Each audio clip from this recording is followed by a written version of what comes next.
অজ্ঞাত পরিচয় লাশ উদ্ধারকে ঘিরে নবমীর দুপুরে চাঞ্চল্য সোনামুড়ায়। বর্দোয়াল গ্রাম পঞ্চায়েতের ৫ নম্বর ওয়ার্ড এলাকার একটি জঙ্গলাকীর্ণ স্থানে স্থানীয়রা প্রথমে দেখতে পায় দেহটি। একসময় এই এলাকাটিতে ওএনজিসির একটি প্রকল্প ছিল, বর্তমানে পরিত্যক্ত।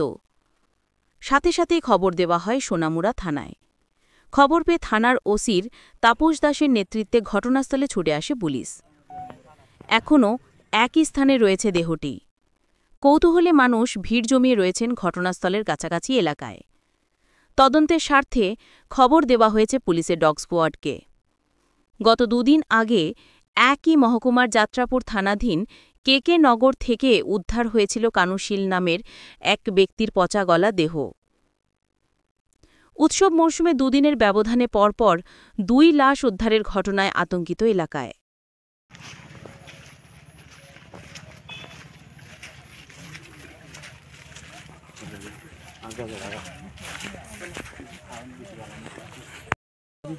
সাইফুল ইসলাম বাড়ি বর্দোয়াল। আমরা সকালবেলা আধা ঘন্টা আগে একটু আগে শুনছি যে একজন ট্যাপার রাবারের কষ তিনি একটা লাশ পুলিশকে খবর দিছি আর পুলিশকে খবর দিছি। আমরা ইয়ারে দেখতে পাইছি মানুষ। পুলিশ খবর দেওয়া হয়েছে? হ্যাঁ, পুলিশকে খবর দিয়েছে, পুলিশ আইছে। যতটুকু জানলাম যে লোকটা এই এলাকার না। আচ্ছা আচ্ছা আচ্ছা। এমনিতে এই জায়গাটারে কি বলবো? এই জায়গাটা বর্দোয়াল, কিন্তু যখন উনজিসি প্রজেক্টটা হয়েছে তখন এটা সবাই উনজিসি বলে ডাকে। আচ্ছা আচ্ছা। এমনি কি অবস্থায় আছে? জঙ্গলে ঘেরা অবস্থা? হ্যাঁ, জঙ্গলে ঘেরা অবস্থা আছে। আগে তো পরিষ্কার ছিল, খুব পরিষ্কার ছিল, এখন কেউ আসা যাওয়া করে না। এই আর জঙ্গল হয়ে গেছে।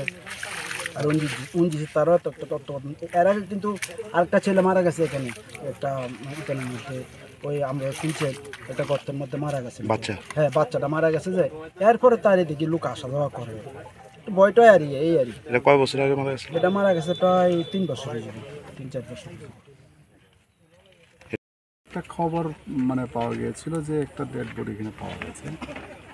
সেই সুবাদে আমরা আসার পরে আমরা একটা আননোন, কেউ এলাকার লোক চিনতে পারছে না, একটা বডি পাওয়া গেছে। এখন কি হচ্ছে বাকিরা ইনকোয়ারিতে দেখা যাচ্ছে।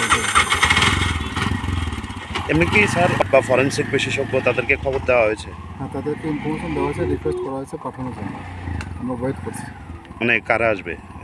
আমরা ফরেনসিক টিমকেও খবর দিয়েছি, ডগ স্কোয়াডের খবর দিয়েছি, আমাদের অপেক্ষায় আছে। ঠিক আছে, ঠিক আছে।